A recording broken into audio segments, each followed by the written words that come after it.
Hello and welcome to Food Revolution Network's How to Cook series, where we share some of our favorite tips, tricks, and recipes with you to help make your plant-based kitchen creations come together effortlessly and deliciously. Today is all about satisfying, nourishing, and tasty grain bowls. Bowls made with whole grains, plant-based protein, vegetables, and more are not only good for your health, but are also incredibly satisfying with their textures and flavors. And they can be assembled easily when you implement just a few simple tricks we're about to share. I'm Nichole Dandrea-Russert, Food Revolution Network's lead dietitian. Let's dive into today's topic. Grain bowls are a house favorite here at Food Revolution Network for several reasons. First, they are ridiculously satisfying because they typically have a variety of textures and flavors given what's in them, like whole grains, beans or tofu, several veggies, a plant-based sauce, and other fun toppings, which we will discuss in just a moment. Because of their variety of ingredients, you also get a variety of nutrients in grain bowls, making them extremely nourishing. Grain bowls are also very versatile. You can change up the grain, protein, vegetable, sauces, and toppings to create endless combinations of dishes depending on what you love, what you have on hand, what's in season, or what you'd like to try. For example, one night you can use brown rice as your whole grain, the next night use quinoa as your whole grain, and the next night use sweet potato or another starchy veggie in place of whole grains. For the legumes, consider black beans, chickpeas, lentils, tofu, or tempeh. For the veggies, anything goes. Try a variety. Grain bowls are a great way to use what you have on hand to prevent waste or see what's in season and local to you to optimize both nutrition and flavor.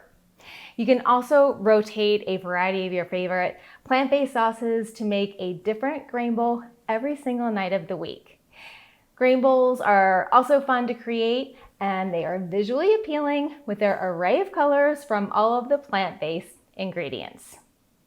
Grain bowls are a great way to use up leftover grains or beans in the refrigerator or veggies that are on their last leg. Simply put, they are a good way for you to get more nourishment while avoiding food waste and helping the planet. Grain bowls typically consist of 5 components.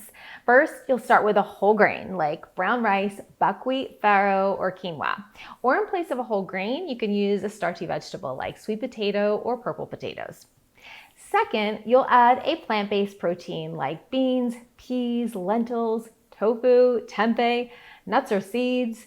Many whole grains are also high in protein like quinoa, amaranth, and buckwheat, and can also act as your plant-based protein in a grain bowl.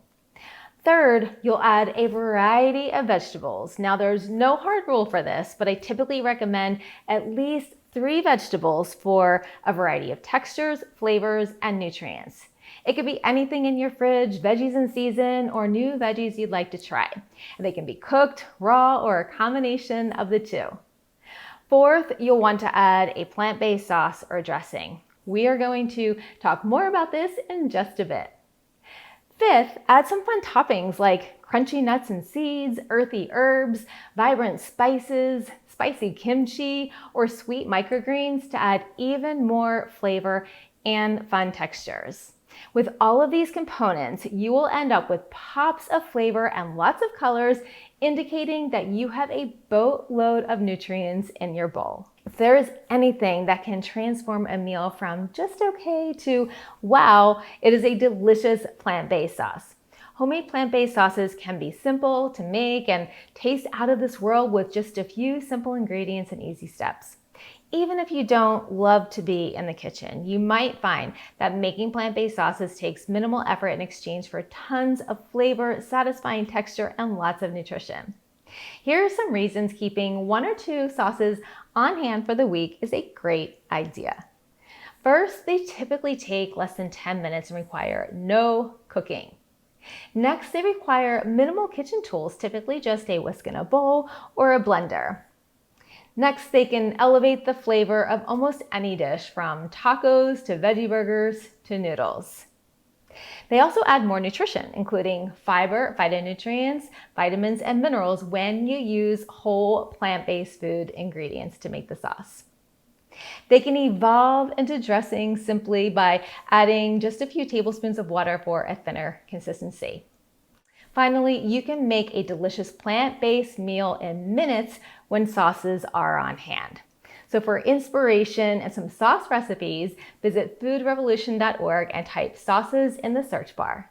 To make grain bowls come together quickly and effortlessly, one big tip is to have your grains and beans ready to go early in the week so that your bowl can easily be assembled during the week when you're low on time. Batch cooking grains can happen whenever you have an hour or two over the weekend or during the week.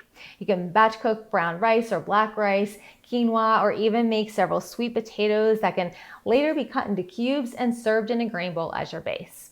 For beans and lentils, you can start with dry and cook them while you're cooking your grains, or use canned beans, whichever is most convenient and comfortable for you. You may also want to prepare any vegetables ahead of time. Personally, I find that washing vegetables when I get home from the grocery store ensures that I'll use them throughout the week. Some vegetables hold up really well when washed and dried, while others wilt at the look of moisture, like tender leafy greens. You'll want to make sure that your tender herbs and leafy greens are completely dry if you do choose to wash them before storing, and store them with a paper towel that will catch any excess moisture. Or you can just wait until you're ready to assemble your bowl to wash and chop your tender herbs and leafy greens. Hardier vegetables like peppers and celery tend to hold up pretty well when washed, dried, and then stored away. You can also pre-cut some veggies and place them in individual containers to make them easier to grab throughout the week. Many vegetables will last up to 2 to 3 days when cut and stored. Once you have your whole grain or starchy veggies, plant protein, a variety of vegetables, a sauce, and some fun toppings ready to go, it is time to assemble your bowl. Start with your whole grains or starchy veggies, adding them to the bowl first. Then layer in your plant protein, followed by at least 3 colorful veggies. They can be cooked, raw, or fermented, or chopped, diced, sliced, or shredded. Anything goes here, and I personally find that a variety makes it more interesting and enjoyable. Next, you'll drizzle your plant-based sauce over top. At this point, you can toss your bowl so all of the ingredients mix together along with the sauce. The very last step will be adding additional toppings. You could add fresh chopped herbs like cilantro, parsley, or chives. Top the bowl with kimchi or kraut for probiotic goodness, or sprinkle nuts or a nut seed spice blend over top like dukkha, which is a seasoning that is delicious and is what I'm using here today. Or you can simply add some chopped nuts or seeds like pumpkin or sunflower seeds or pecans to add crunch and healthy fats, as well as some vitamins and minerals. As you can see, the options are endless. Have fun creating your own grain bowl combinations, and please share your creations with us in the comments of our How to Cook blog. I hope you're inspired to get creative making grain bowls in your own kitchen. I'm Nichole Dandrea-Russert. Thank you for tuning in today. See you next time for Food Revolution Network's How to Cook series.